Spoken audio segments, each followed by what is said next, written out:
I must say, applause and a standing ovation is a great way to start a conversation. I really am so grateful to be sitting here with the three of you. When I looked at your bios and saw some of your work, I said, I can't wait to learn from you. I know we had several things to talk about for the next 45 minutes, but I'd love to start off with this idea of the artist statement, its importance, and what are some of the key features that go into it. So whichever one of you would like to get us started, let's begin there. You want to get started? Sure. Okay.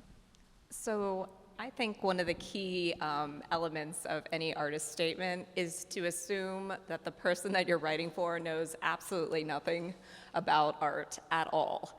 I wouldn't dive like super deep into the history, because a lot of times I feel like the people that are reviewing are not necessarily your peers and artists that have been studying the history of art and at length and in depth for that long. And I've had a lot of, especially grant panel reviews, where people are just coming in from a place of, I used to go to the museum on Sunday, and they don't have any other background than that. So I feel like the best place to start really is simplicity and just assume that your audience knows nothing. So. I would also say to not make it longer than a page. Usually for an artist statement, that's a good rule of thumb.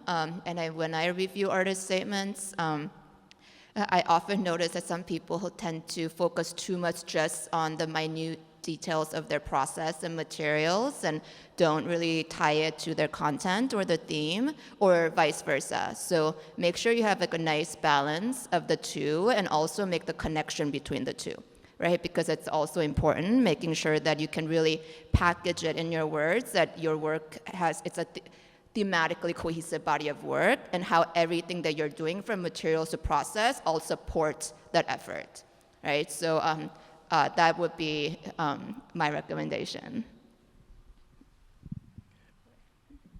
Here you go. Thank you. I would just add on to that for me, first and foremost, the artist statement is just a reckoning with yourself in terms of being honest about what you're trying to do, what you have done so far, and riffing off of what they've said, assuming that the person who's reading it knows nothing about you, is an interesting headspace to put yourself in. And so I have workshopped my artist statements with folks that may not be involved with my discipline, to see that if it's coming off and hitting the points that I want to hit. And furthermore, I think that the artist statement, aside from the content that you put in, is an amazing opportunity to showcase your voice in the way that you write it. And so, for instance, my documentaries are often really lyrical and really poetic, and so I try to embed that voice into my artist statement, so that not only the words reflect what I'm trying to achieve, but the tone does too. Thank you so much. I want to get kind of to the meat of it, the money, and getting to money. We know how important it is for artists to get funding for the work. We can get tools for what we need to do and expand our vision. Do you have some thoughts for those who are just getting started about how to locate grants within their field? Yeah, I mean, there are a lot of different resources out there and databases that you can look for. Locally, there's CultureWorks, who is also, sponsoring this event, and they have an annual Artist Opportunities grant. I believe I saw pamphlets out by the entrance, and I was not asked to say this just now. And also, Ohio Arts Council has a statewide call that's every 2 years. So I would say make sure to sign up for their newsletters so that you get the notifications, right, telling you when those applications are due. Some other avenues I often refer to my students are So College Art Association actually has a Jobs and Opportunities tab. It's free to visit. It's caa.org, and that's kind of a national-wide. It goes anywhere from exhibition proposal opportunities to grant opportunities and such. Another widely used database is called for entry, and it's also very wide-ranging. So you do have to kind of edit and select which ones you're interested in if you're specifically looking for grants. So those are probably the ones that where I would start, where they're accepting submissions from an open call instead of necessarily being narrowed down to nomination only. I would say that database submittable too. You can search through that, and there's a lot of calls on that. I mean, there's so many sources, and some of them do overlap, and so you can kind of get overwhelmed with how many applications there are out there, and get really bogged down in that. So you may want to, just to narrow it down, look at some of the other people they've awarded in the past. Even though most of the time, the panels, switch, the juries switch, but I do think there are some consistencies a lot of times that you'll see, and sometimes I'll look at stuff and say, oh, I know that my work does not fit in here at all, so that, not gonna even waste my time submitting for that one. I keep forgetting. 2 mics, woohoo. To add on to this, I'll just say that as a filmmaker, I think that there are a lot of really well-known places that have grant opportunities. Sundance is one of them, right? I've been rejected from Sundance for the last 10 years, I think. And I'm still gonna keep applying, but I think that sometimes it really behooves us to do research about opportunities for funding that are not so impacted, so thinking back locally, but in addition to that, thinking adjacent to what you are doing. So for instance, I make a lot of films that, in and of themselves are about certain things. And so if I'm making a film about music, there might be music restoration grants out there that I can apply for. Or if I'm making a film about a certain social issue, there might be grants that are not film related, but more related to the content. And so I find that sometimes people who have just started looking for grants get hyper specific to what exactly they're trying to do. And of course, you want to make sure that your project does meet the specifications, but I've found most of my luck hasn't been for quote-unquote documentary grants. It's been for things that are more loosely based, like the Artist Opportunity Grant. Any type of artist could apply for that. Had I typed in documentary grant into Google, that would not have popped up. And so, just to list another resource that I really love, there's a production house in Chicago called Full Spectrum Features, and they're one of these organizations right now that have a community grant for people to make a film that have never made a film before. And what they're interested in is not necessarily your track record as a filmmaker, but what social good are you trying to achieve through your work. And so I think that just trying to slightly change your frame of mind into how you might approach looking for grants is thinking a little bit outside of the box of what your own discipline is. Of course, apply for the Sundances, keep making them say no, that's my motto. But I also add that I think showing up to things like this is also how I personally have had a lot of luck. People aren't it's like a saying in film that no one's coming for you, no one's coming for you. And I know that's kind of dark, but you can build community and we can all support each other. And so I've noticed that a lot of opportunities I hear from are also word of mouth. So since no one's coming for you, you have to make other people know that you're out here and that you're looking, and that it's also not a one-way street. Often I'll flag grants that I'm personally not eligible for, but I know someone else is. And so that just, I think, aids in a better kind of community support system, which I think is needed all throughout artistic funding. I really love that. Go ahead. Yeah. So to piggyback on what Jesse just said, it reminded me, I have a painter friend, Lily Simonson. If you guys want to look up her work, she's pretty great. So she and I went to school together, and she's, a working painter, and most of her income actually comes from National Science Foundation, not from, even though she has gallery representation in Los Angeles, she shows her work like all around the country, but much of her work, she was awarded a residency in Antarctica a number of years ago. And so actually the National Science Foundation has that opportunity, very difficult to get, but she actually went and lived in Antarctica for 3 months. And since then, her work has been focusing on climate change and, issues of a related topic.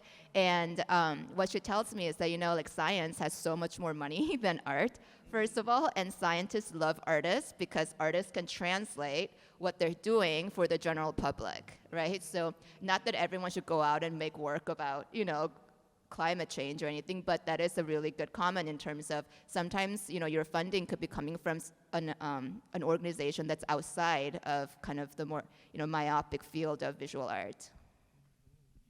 And I would say, residencies, that's a good place to start too. I mean, for us as visual artists, we, tend to, and, there's a lot of importance in that, and I do think that's one good way to build community, to find out about other opportunities. As I'm traveling around, I'm able to, work with whatever local college or be, a guest speaker there, or even like meet with, galleries and artists that I would never have any opportunity to, except that I happen to be like staying in that area for an extended period of time. So I think that extends, some of those opportunities that we have. I love this conversation about community and how community can help us expand and learn about grants and needs. In addition to residencies that you've talked about and events like this, are there some other ways that you think someone who's just coming in can kind of build their community and their network to learn more about what's out there for them? For me, like when I first started, I was new to Dayton when I moved here. I didn't know anything about the art scene. I had no connection whatsoever, and I had taken a huge break from my studio practice like over a decade.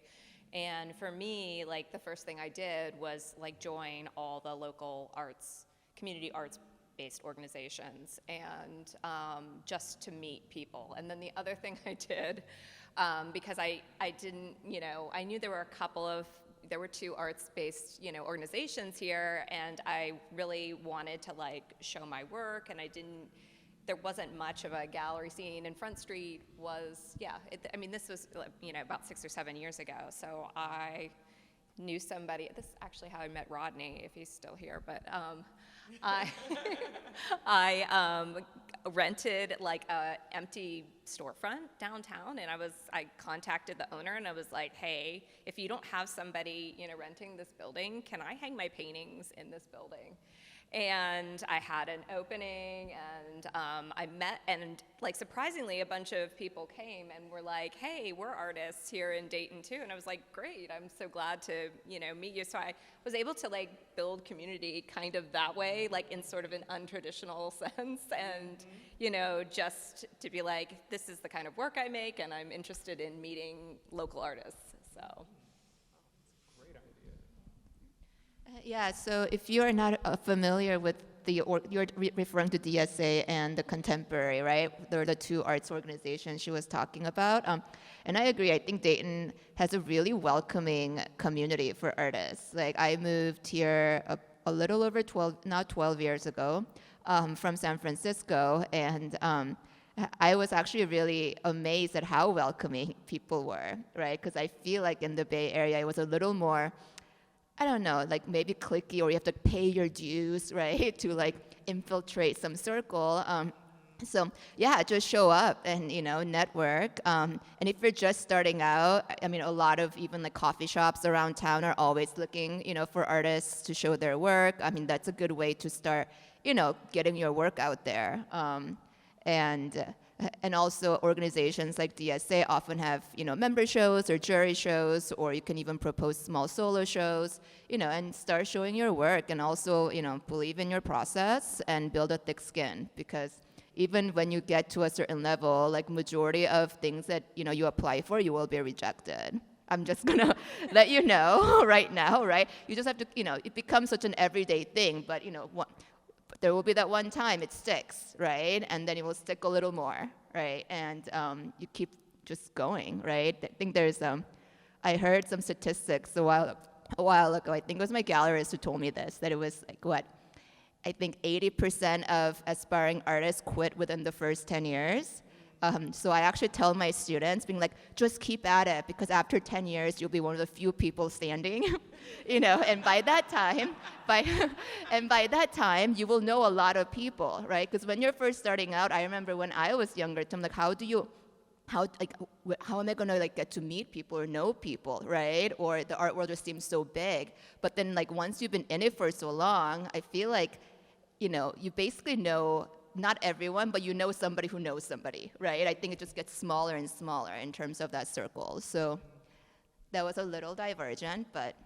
It wasn't a diversion at all. I've actually heard similar things from writers. They say, stick with it, other people are gonna give up. Exactly, So. just because you didn't get the first funding you apply for, don't give up. It does not mean your work is bad, or or you're a loser, right? It's nothing like that. It's there's so many things that go into these things, and they're also often very subjective. And as Mychaelyn said, different organizations also have very kind of different mission, right? So if it doesn't specifically if your work doesn't specifically meet that, sometimes that might be the reason, especially when it goes to the final rounds of things. So just keep applying and honing the material. Yeah.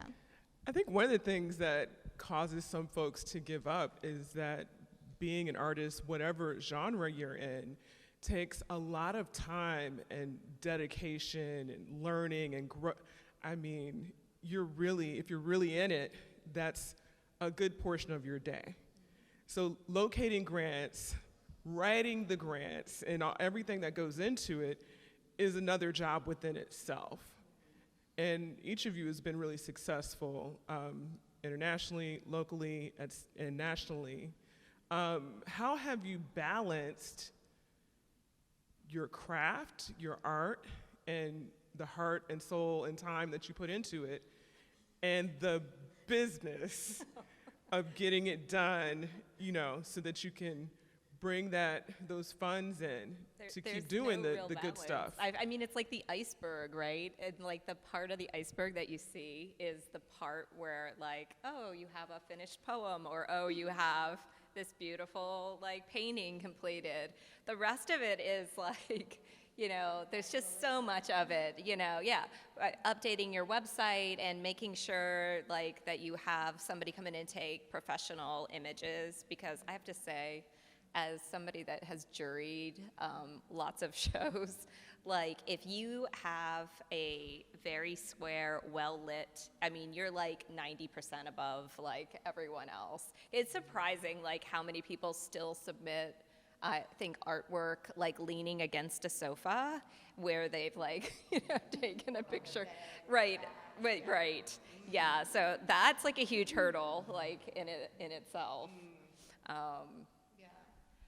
I would agree with that. If there's one area that I would totally support outsourcing, if you're not very skilled at documenting your own work, outsource that to somebody who can, because basically everything is judged by digital images these days, and you will be competing against people who have the best images, right? So if there's any way that, you are trying to represent your work in its best light, right? And when reviewers go through these things, they're not going to sit there and look at your one image for 10 minutes, right? They're flipping through images and reading, scanning through artist statements for the first round.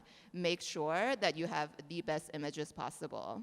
Yeah. I was going to say, I feel personally, I had to reckon with the fact that I really wanted to save the cost and take my own images, but I'm don't know Photoshop, like to the level where I could correct them. I didn't have like all the professional equipment. And then when I did invest in it, like it was still like super crappy. So I finally was like, you know what? I am just gonna have to like get so much work together and have a professional like take these photos, because it really, it really is the writing is important, don't get me wrong, this statement.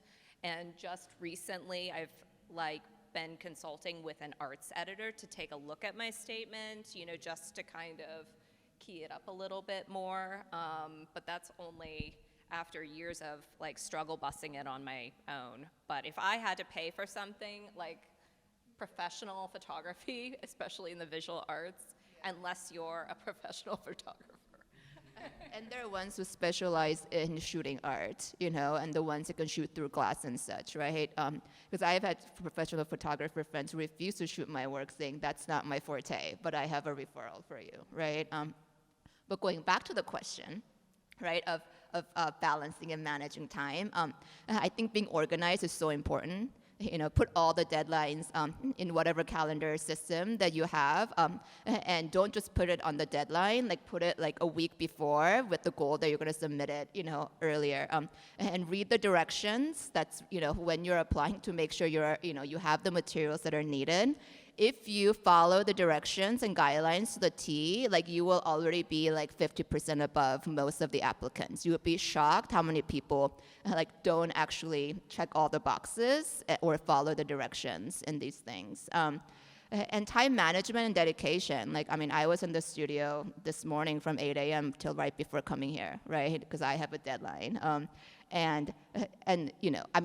Different people have different methods of working, but giving myself like modular deadlines, when you have kind of big projects to do is really, really important. And think of your studio practice as it's going into your office and it's your work, right? It's not an optional thing, right? Just because you don't feel like it. That's the difference between somebody who's a hobbyist and somebody who really wants to do something with it. That can sound a little harsh, but that's just what I would say, yeah. And from the film perspective, I would totally reiterate, images are worth 1,000 words. It's such a cheesy saying, but it's so true. Showing versus telling can have a really powerful, visceral, like bodily, emotional reaction. And words can have the same thing, but your images, your work sample, previous work sample, current demo, are things that would be expected in a film application. And I think that one of those things that, if going back to this idea of like maybe not having the proper skills to showcase your work, you're in this field, you have something of value that someone else doesn't have. And I personally do a lot of work for trades with colleagues, people I meet at film festivals. I was speaking with the panelists before the screening, and wordsmithing is actually quite hard for me, but images and cameras and technology is my thing.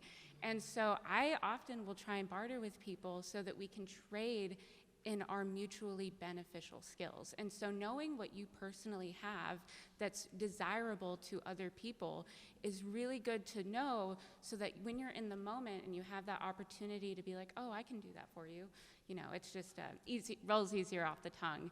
And I'll also add that in terms of the work-life balance, couldn't agree more with what the lovely panelists are saying. And I'll just add that I've never turned in the same application twice, even with the same project. These are living documents that keep getting refined and refinished as you go through the process, as you have epiphanies, like while you're driving, all those things that, we're always working, even when we're not like in front of a screen. And maybe because I'm not, I do my best thinking when I'm driving. And so I think that it's just one thing just to remember that you don't have to start from scratch every single time with the same project. These are living documents, and hopefully you can just keep improving over time, that if you have a really solid basic application, then you can go and duplicate it and then craft a version that better speaks to that opportunity. And I also don't turn in the same application twice, because different grant opportunities have different missions. And all the missions might coincide with what you're offering, but you always want to emphasize what it is that that particular organization cares about. You can mention everything that you're doing, of course, but really leaning into and studying and researching who you're talking to is so important because, as they said, technicalities will get you thrown out. And so if you make it to that round of you did everything correctly, now we're actually going to read it, it's really easy to tell if someone has no idea what you're about. And, taking the half hour to research that organization, see who's on the jury, see what past work they've done can be really beneficial. It's kind of like the job cover letter, right? When you read them, you can tell, who sent the same copy to 100 different jobs without knowing anything about the job they're applying to versus, somebody who actually did the research, right? And really looked into what this opportunity is about, right? So, yeah, I would say really kind of individually cater, right, to each application. And that makes me think, just kind of related back to the previous question too, if you don't see an opportunity for you to showcase your work or for you to do something, you can create that opportunity. Speaking from my personal experience, I moved to Dayton 4 years ago, and at the time there was no film festival here. And so a couple years ago, I started a film festival with some of my students at UD, and we're still going. And although it's a conflict of interest to showcase my work, I'm meeting so many people. And so I think that it just can't be understated. If you don't see what you need in your community, odds are someone else doesn't see it too.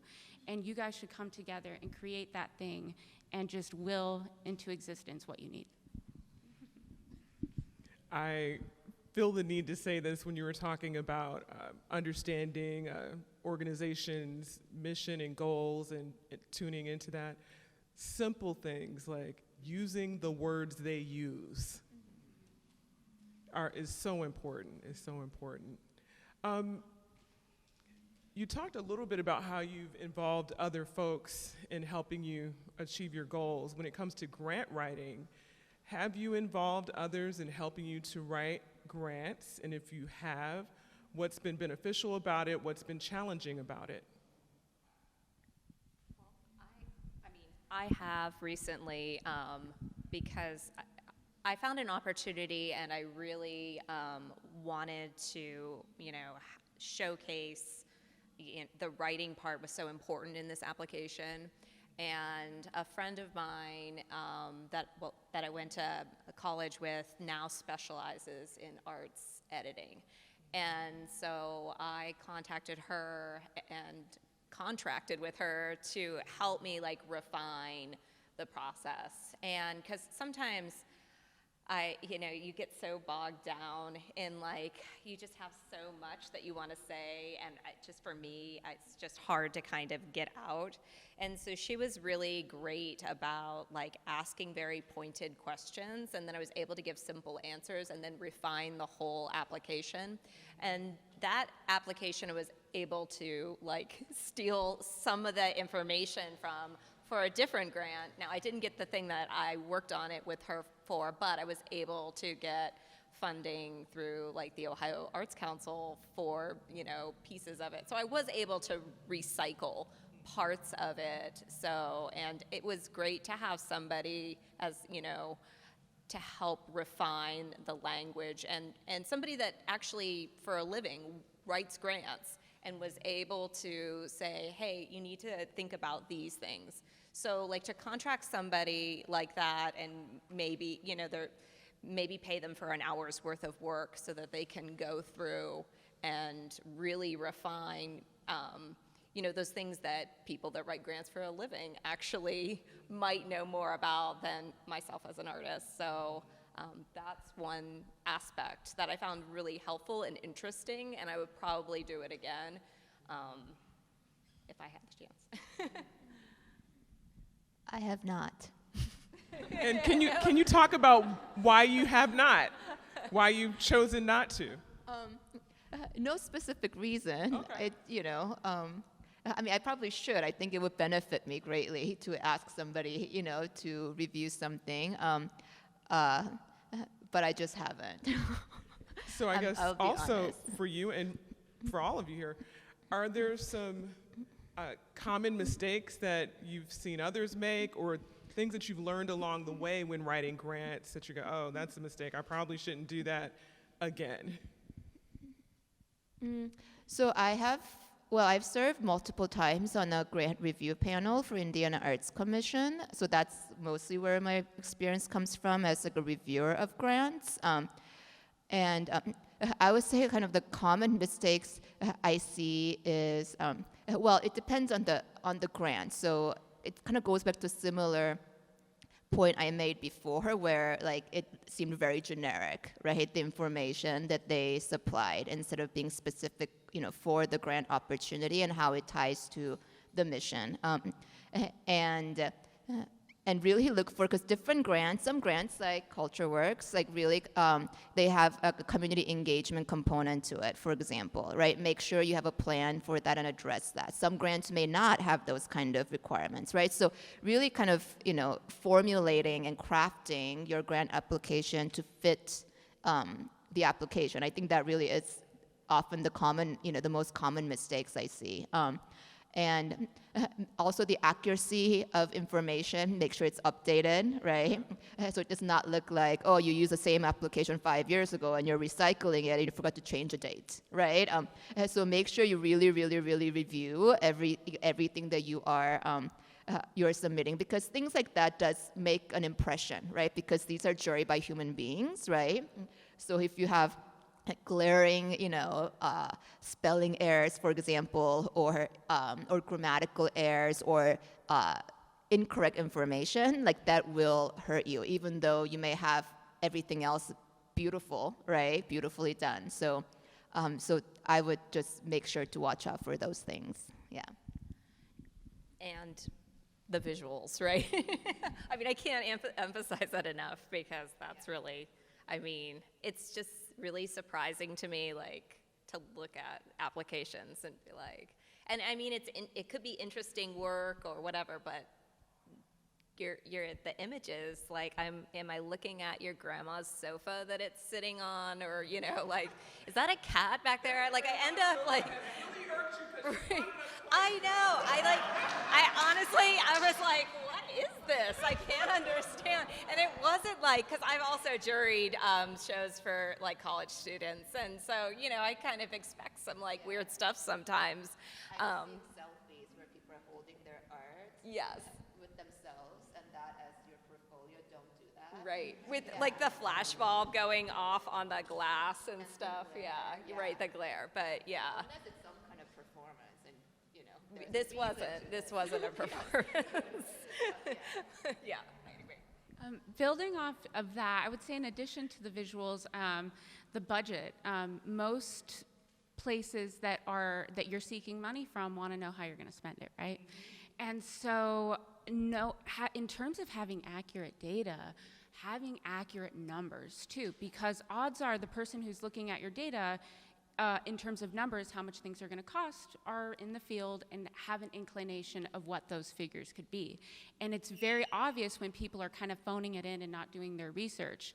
And on top of that, odds are, depending on how much your endeavor is going to cost, in my case, usually, films are so expensive, that usually one grant opportunity is not going to cover the whole thing. It's only going to cover a part.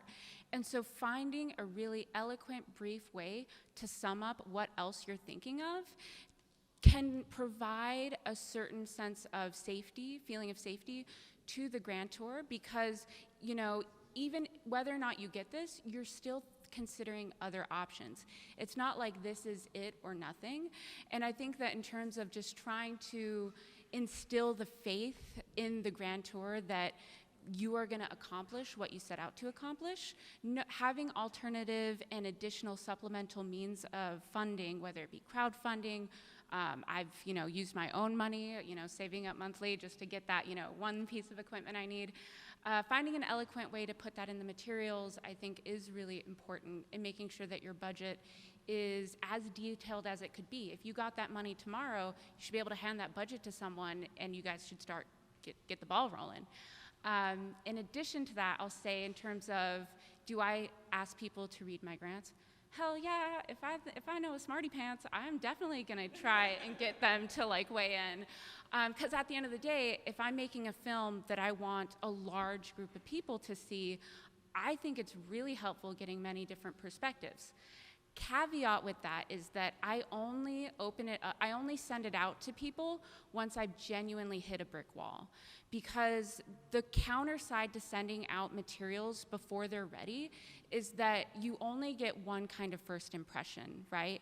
And so if I send it to my friend and I really haven't put in the work and she knows of an opportunity, odds are she's not going to extend that to me because it needs more work. So I definitely invite it, but only when I've really just taken it as far as I can by myself. And I'll just add on to one of the most profound things that's ever helped me is when Culture Works, for their Artist Opportunity Grant, they did their evaluations of the applicants to the public, which as an applicant was, that was scary.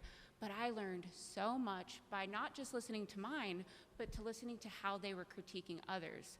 And I think that's something we need across grants, is more transparency in how these things are being awarded.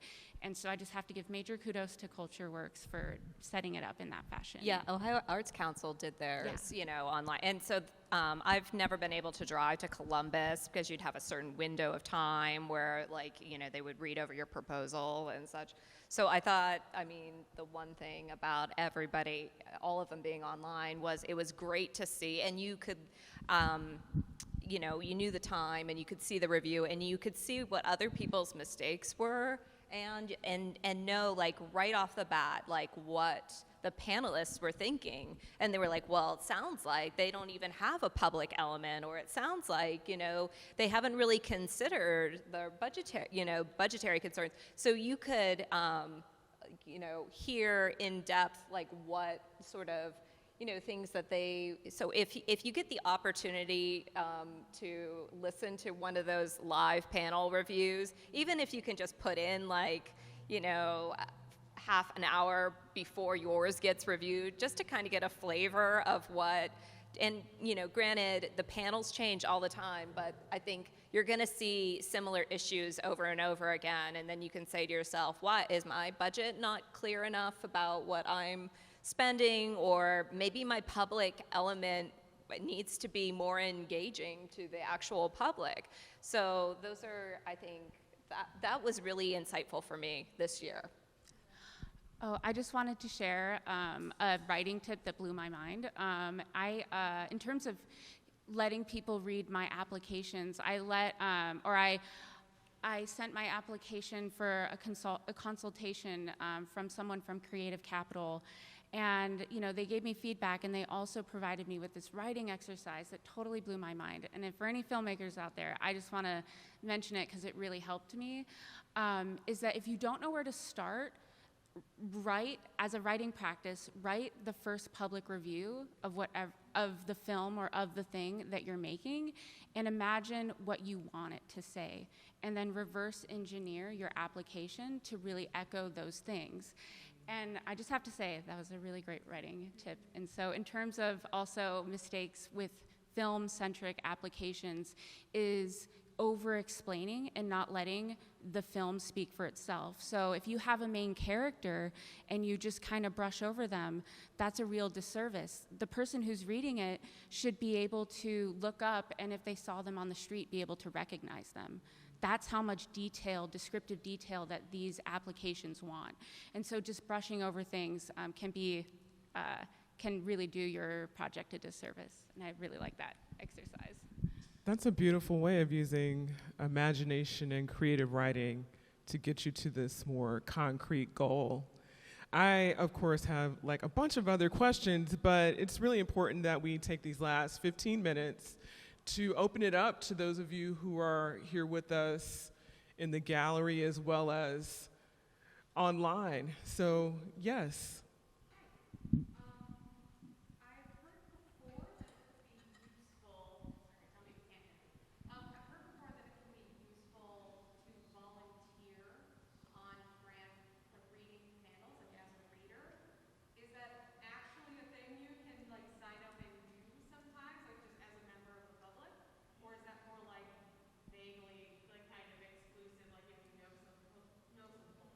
Well, like for Ohio Arts Council, they accept nominations, but then I think you also have to kind of excuse yourself if you know, like, the artists that you're reviewing.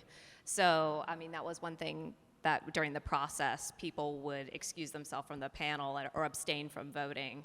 So that is a nomination process. A lot of them, I don't know how CultureWorks does theirs, but you know, a lot of them are like nomination processes, or they're asked because, you know, colleagues of colleagues. I don't know about volunteer, especially in the arts, opportunities for that sort of thing. I've always, I think, been nominated or referred to, but I would say, I mean, if you want to, you know, you probably want to start like during shows first, right? You know, kind of get to the point where you ask to jury, you know, and then I think then you're kind of in that radar for people who are looking for panel reviewers. Also, normally most panel reviewers have received that grant at least once before, so they're, you know, familiar with that process. So perhaps start from there first, right, as an applicant, and then the opportunity will naturally come, I would think. Yeah. I'll say for the like juried film festival world, same kind of thing, that most jury participants are selected, or, you know, there's some kind of criteria that has to be made. But one of, I think, the most, for me personally, one of the most helpful things in terms of knowing what these external gatekeepers want is by getting involved, like you said. And so for the film festival world, usually thousands of films get submitted to such film festivals, you know, depending on notoriety and things like that. And it's difficult for a jury member to watch all those, right? And so for film festivals, usually you can become a pre-screener with little to no experience, or by going through a very brief training, because you're not making the final selections, but you're a part of that first wave that reviews everything. And to me, I mean, of course, there's the prestige factor, but if you're analyzing work in adherence to a mission, then that's only going to help, you know, regardless if you're just a pre-screener or like an actual judge. And I've served on both sides, and I feel like they've both been extremely helpful. So if there's like a festival or like some kind of opportunity that's really big that they may need help, it doesn't necessarily have to be at that high profile level, because you'll, I think that with enough experience, you'll get there eventually. And some grants that you apply to, you can request to have notes about, you know, and sometimes it's helpful and sometimes it's not. Sometimes it's so positive and you're like, well, that's great, but what did I do wrong? So.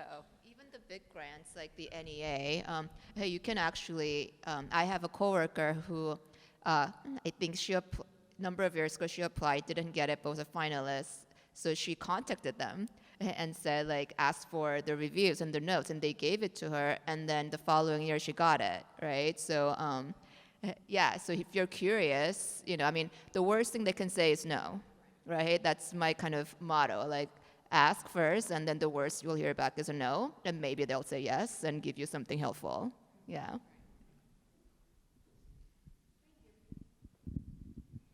Are there other questions? Yes.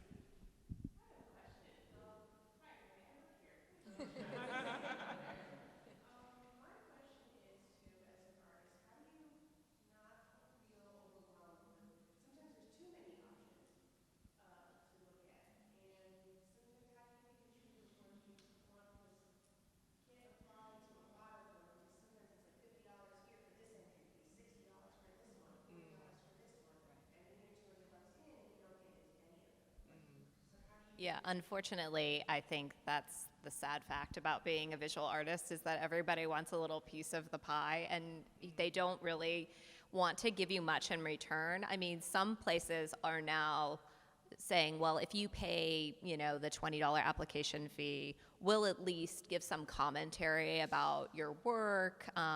Sharon Loudon has been a big proponent of that, at least in the visual arts. Like, you can't charge artists to do stuff and not give them anything. But yeah, it is an issue. There are lots of free opportunities. So yes, I always look for those first.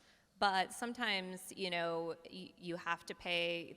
Sometimes the money is going to the jurors, which I respect that, because that is time. Right, and the software, to run Submittable or one of those programs where it keeps everything. But I would just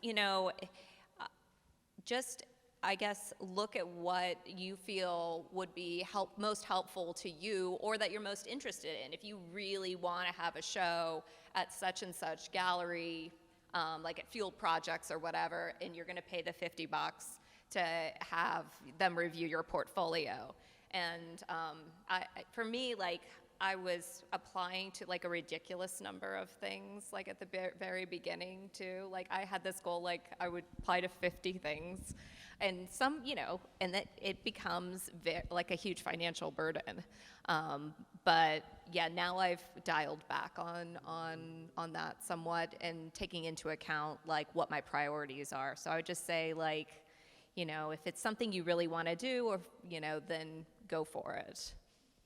But I think that's also when looking into these opportunities more, and who their past recipients were, and things of that sort become helpful, right? Because it could kind of give you an idea of whether your work kind of fits into their style, or the kind of work they're doing, or if it has no chance, right?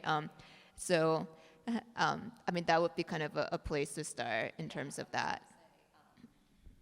The website How's My Dealing, people talk about pay to play opportunities on there all the time, and sometimes it is just a gallery that is basically collecting thousands of dollars of application fees to have a show, of people's work, where they then charge them money to do the promotion and all that stuff. Don't do it. But How's My Dealing is a good place to look at sort of those sort of art scams, and even some of these grants where they're collecting $30 per applicant, and they have thousands and thousands of applicants, and maybe they're giving away one $500 prize. It makes me really think so yeah, look at the numbers definitely on those sorts of things. If I may shameless promo, the deadline just passed for this, but it's annual. So my university has an annual juror exhibition, and there is a submission fee, but all that money goes to the jurors and the awards for the artists. We actually spend money on these shows. So it's called Whitewater Valley Art Competition. It's every year. Look out for it in August and September.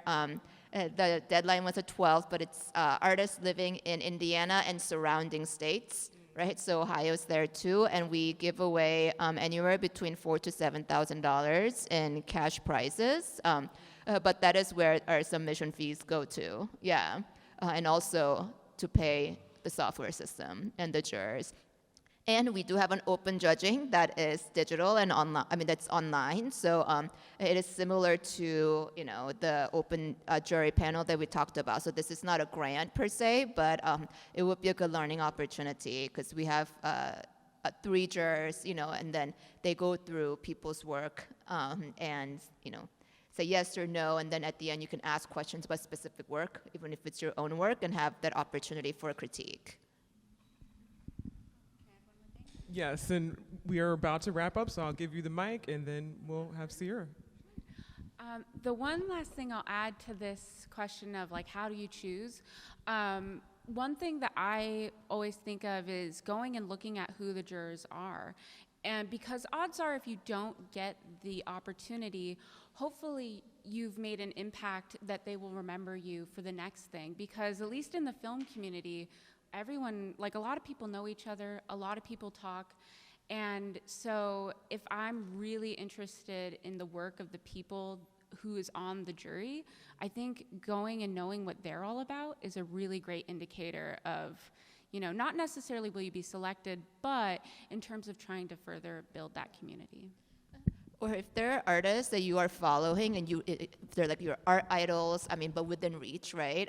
Or people whose styles you really jive with, go read their CVs. Look at what kind of residencies they've done. Look at what kind of grants they received, right? That's always kind of a good place to start. Thank you so much. Thank you, ladies, so much. It was absolutely informative.